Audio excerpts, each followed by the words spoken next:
Okay, so we have looked at our quadratic function. We just got finished looking at our square root functions, and our next module or concept that we will look at is our exponential functions. So specifically for this video, our essential question and what we're going to answer is, how do we conclude if an exponential graph will model growth or decay? So we're going to find out. So I've given you two graphs to take a look at. You do see that one says it is a growth, and whoops, sorry about that, and one shows a decay. Now, in exponential functions, what's unique about them is that your variable actually is your exponent. So here's an example of a function, f of x. F of x equals a times b to the power of x.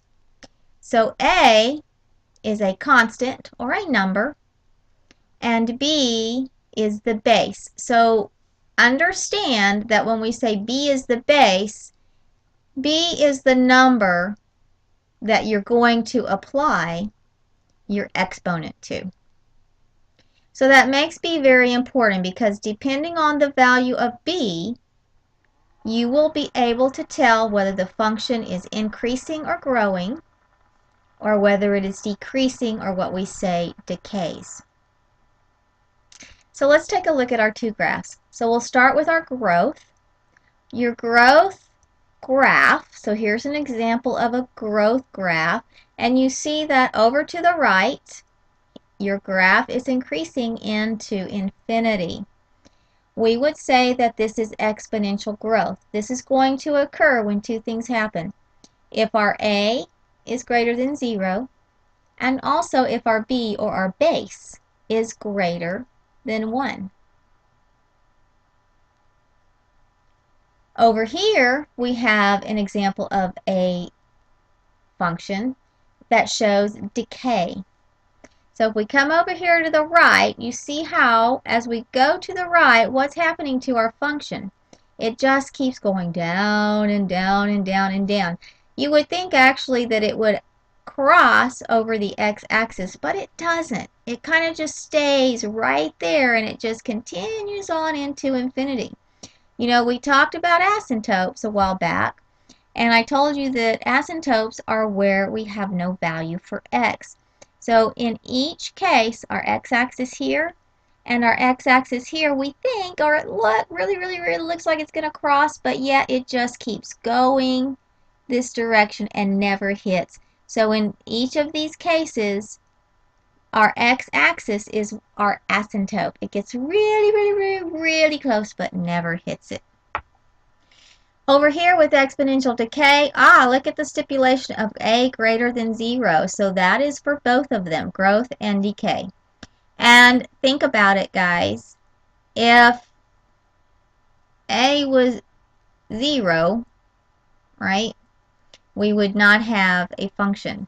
We would be out if we multiplied 0 times our b, then of course we would have nothing. Now, for decay, however, your b is going to have a value between 0 and 1.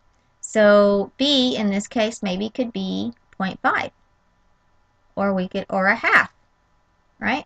Those two values, well, they're the same value in decimal form and fraction form, they are between 0 and 1.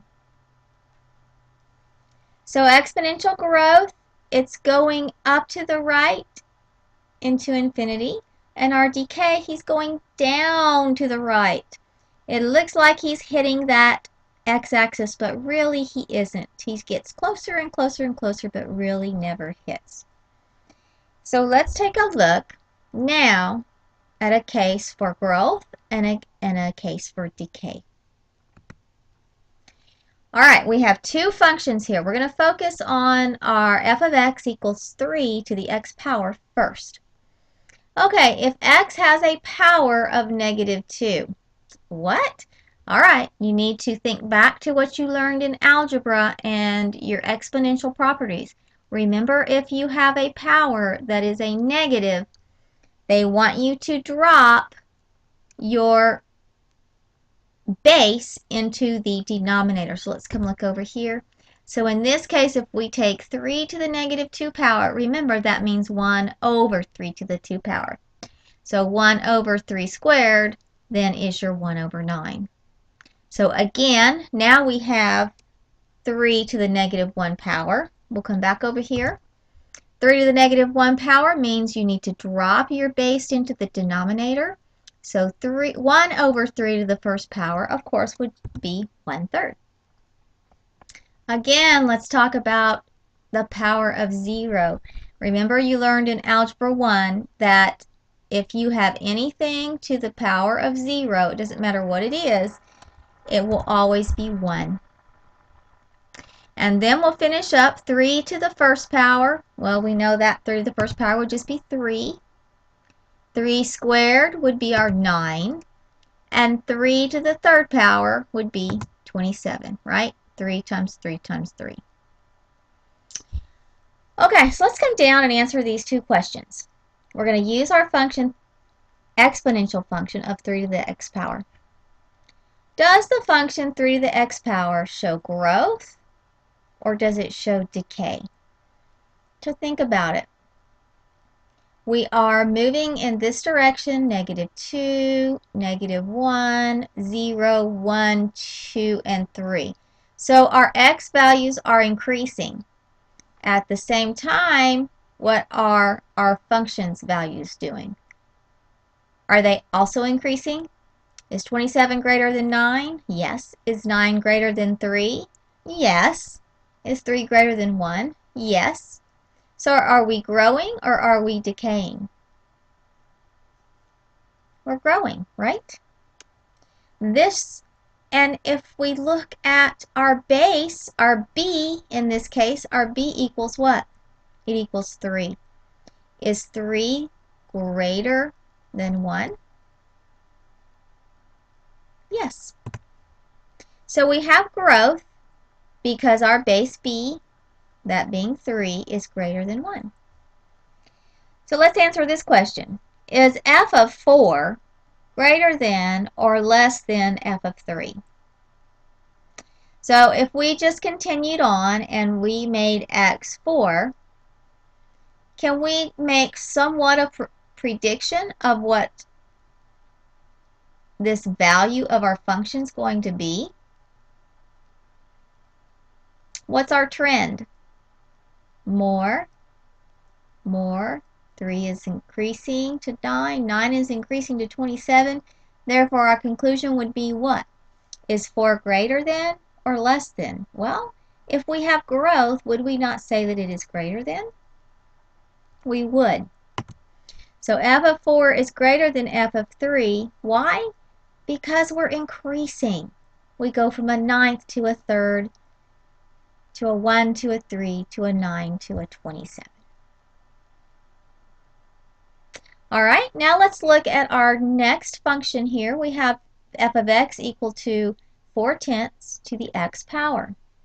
So we're going to sub in again. Remember that negative exponent, if we'll go, whoops, I've written over it. Remember that exponent means we need to drop it into the denominator. So 1 over 4 to the second power is going to give you 6.25. And again, we will sub in the -1. That will give us 2.5. 0, what did we say again? Anything to the 0 power is 1.